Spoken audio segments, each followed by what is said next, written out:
สบายดีสบายดีพี่น้อง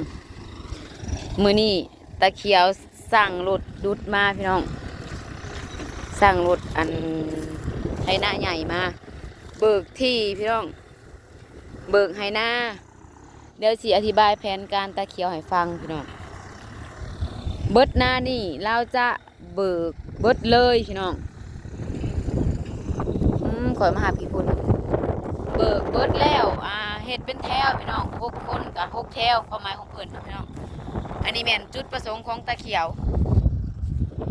จุดประสงค์ของตะเขียวเลยมันสิเป็นแบบได้จังหาเบิ่งกันใหม่พี่น้อง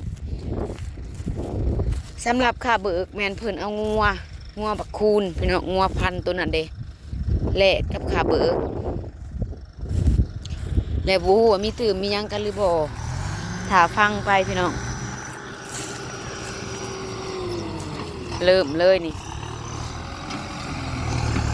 เพิ่นก็จะเรียกลงไปปงขวานให้เจ้าที่เจ้าทานแล้วเศร้านี่ขอบอกเพิ่นแล้วพี่น้องอย่างเป็นทางการ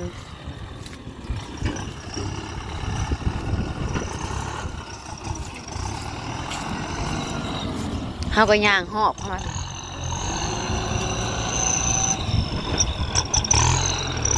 อันนะ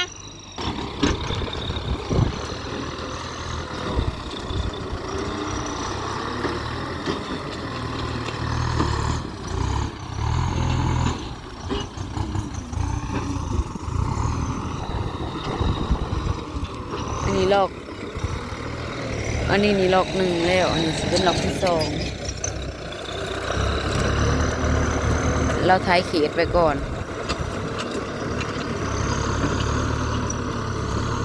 เสิ่งลงไปเลยพี่น้องได้เสิ่งลงไปเลย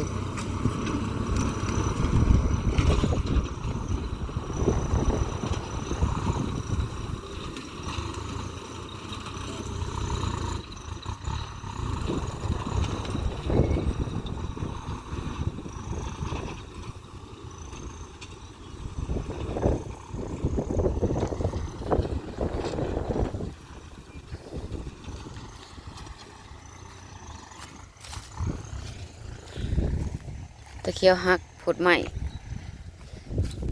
บอกให้เขาเจ้าใส่จ้ะใส่น้ำมันเด้อน้ำมันเบิดนะฮะไปปักซองว่านนี่ก็ไม่ได้ใส่อันนี้แถวหนึ่งถ้าเบิ่งเด้อพี่น้อง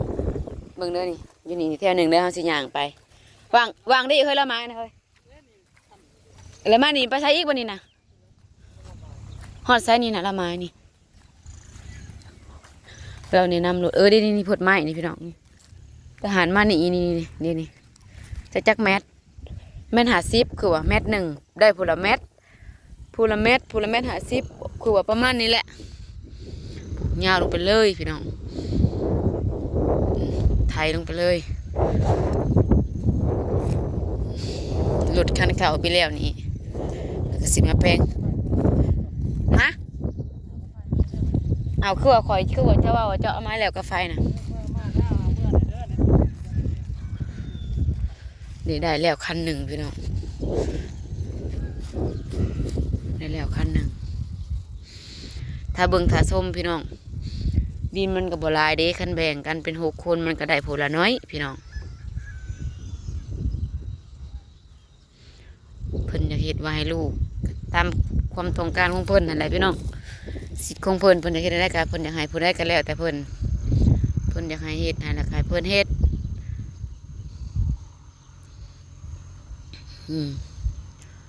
จุกับเขตตัวนั้นคือสิเป็นเสริงคันภายนอกเบื้องนี้ลงเลยจุกับตัวนั้นเด้ก็สีได้ประมาณเท่าใดหนึ่ง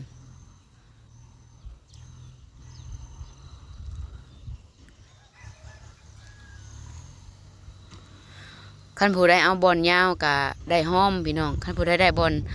สัตว์แล้วมันก็กว้างนะฮะนะคือนั่นไก่แดนเขาดินมันสวยลงฮะเดเพิ่นก็เอากว้างออกมาให้แล้วก็ลึงคือซึ่งได้แล้วก็ซึ่งคือประสุดหนาให้หน้าทางบดกุคนพี่น้องหน้าทางได้บดกุคนสุดหน้าทางไปเลย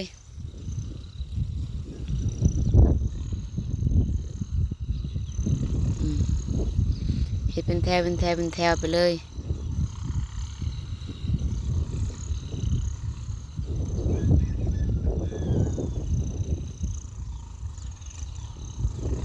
อยากได้โตพี่น้องอยากได้โตเอาไว้อันจะสิได้จักให้อยากได้โตเอาไว้ไปอันถมทานมาบอกข้าเจ้าพี่น้อยสิขึ้นให้ไปเบิ่งงัวเด้อพี่น้องเด้องัวตัวที่เพิ่นแสลกคือง่วงมูนเพิ่นเองนั่นแหละ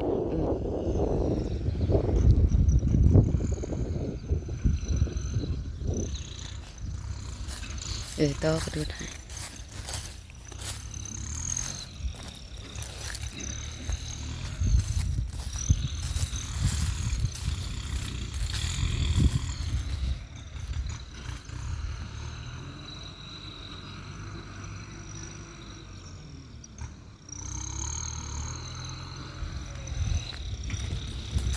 บ่อยากได้เลิกก็ได้บ่ซ้ำในน้องนกเคียนนั่นเด้ทางน้องเคียนบ่ดินทรายชุมเจ้าเฮ็ดนั่นเด้เออเอาซ้ำในหันแล้ว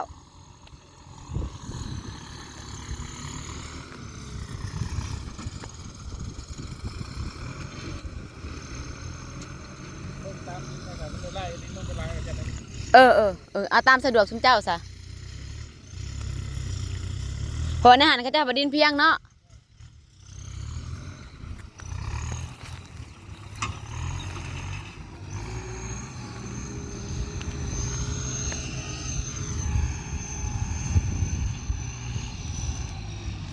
แถวหนึ่งพี่น้องลงไปนี่แถวหนึ่ง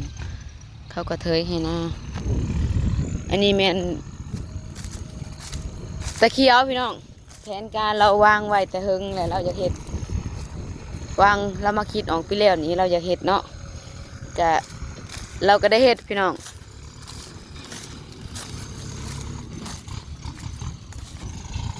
ซึ่งวันนี้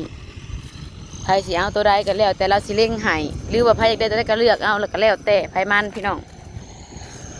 ลูก6 คนผัดมูลบ่หลายดินบ่หลายพี่น้องโหตาจอยเด้เอวจนสิหักบัดหลุดเข้ามาเห็ดตึงบาดเดียว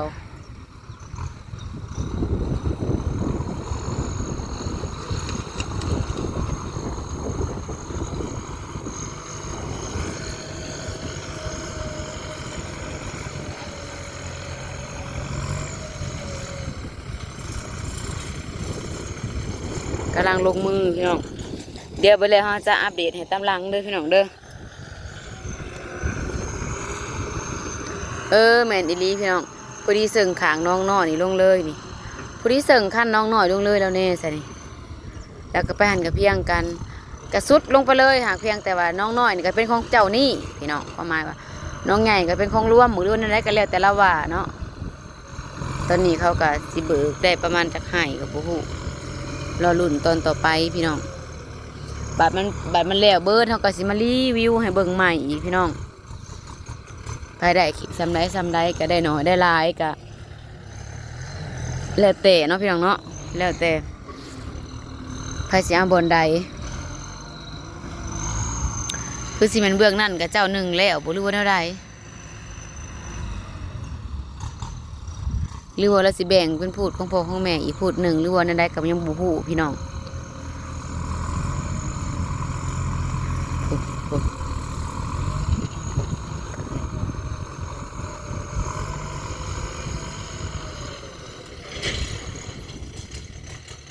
เราเห็นเป็นไหใหญ่เลยป้าขึ้นไปเบิ่งงัวตัวเราจะแหลกพี่น้องเราสิแหลกไปเบิดเลยงัวเรานะตะกี้เรามีงัวพี่น้องตะกี้เรามีงัวเลยเราก็เสียมาแลกอันเห็ดเบิกหน้าเนาะป้าไปเบิ่งหน้าทางไปเบิ่งอันแดนแต่ละแดนเนาะแล้วก็มาเบิกเห็ดหน้าแล้วก็ปั้นให้ลูกพี่น้องง่ายๆกะงัวตัวเดียวปั้นให้ได้ด้วยเบิดทุกคนเนาะบวกใส่กับดินแล้วก็ได้เบิดทุกคนพี่น้องจบข่าวอันนี้หัวคนที่ได้อันจบป.2เฮียนบ่จบพี่น้องป.2กับบ่จบตอนนี้เราก็ถ่ายคลิปยังบ่ทันได้เป็นที่เป็นทางดอกพี่น้อง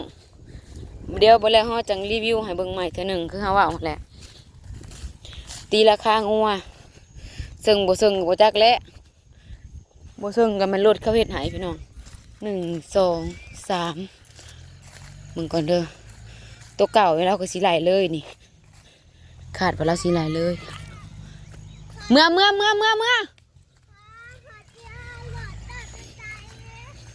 เดี๋ยวนี้เรามาอยู่นี่กระแม่นนี่พูดนึ่งนี่พี่น้องแต่หันมานี่ก็พูดนึ่งนี่นึ่งมานี่อีก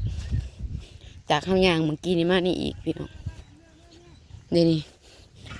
1 2 3 1 2 3 4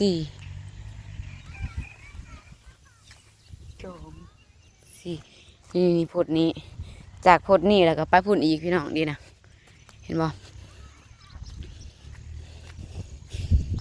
ขึ้นหอดหนาทางหมดเลยแต่ละคนหอดนี้พี่น้องหอดนี้อันนี้มันยาวอันนี้มันยาวลงเลยแต่มือเอินไปหันอะไรมันหอมเลยมันหอมลงมาหัน1 2 3 4 5 6กับกระโดดเบิ่งแล้วเราส้มกันไปพี่น้อง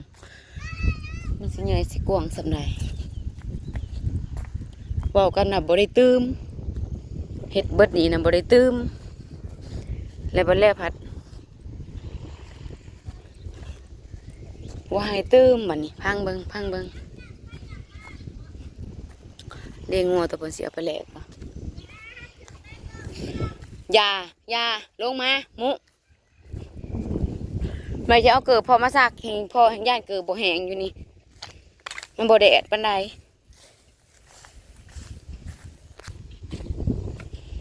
ประมาณทิศหนึ่งบ่ได้ชวนว่าสิแล้วนี่เด้พี่น้อง